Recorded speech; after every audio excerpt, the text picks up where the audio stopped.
Praise the Lord. आइए हम आज का वचन देखते हैं, नीति वचन उसका 28वां अध्याय उसका 13 वचन।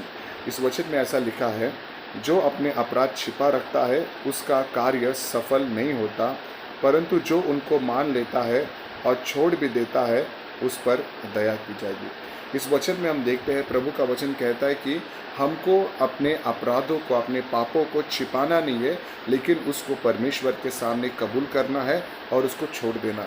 हम कई बार देखते हैं कि हमारे जीवन में हमको बहुत सारी चीज़ों को छुपाना अच्छा लगता है।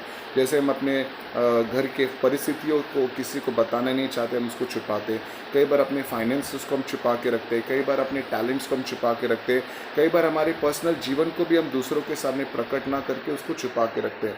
हम इन चीज़ों को अगर छुपा के रखते भी हैं तो उसमें कोई प्रॉब्लम नहीं है। लेकिन अगर हम अपने पापों को परमेश्वर के सामने से, प्रभु के सामने छुपाए और उसको, उसकी माफ़ी प्रभु से ना मांगे, तो वो जो पाप जिसको हमने अपने जीवन में छिपा कर रखा है, वो पाप हमारे जीवन को बर्बाद भी कर सकता है। वो पाप हमारे फैमिली को डिस्ट्रॉय कर सकता है, हमारे परिवार को बर्बाद कर सकता है।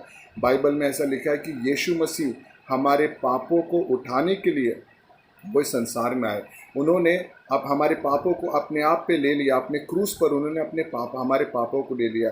यीशु मसीह स्वयं हमारे लिए क्रूस पर पाप बन गए और उन्होंने पापों को हमारे जीवन से नष्ट कर दिया है। जब यीशु मसीह हमारे पापों के लिए इस संसार में आ सकते हैं और हमारे पापों के लिए अपने प्राणों को दे सकते हैं, इसका मतलब ये पाप बहुत ही खतरनाक है।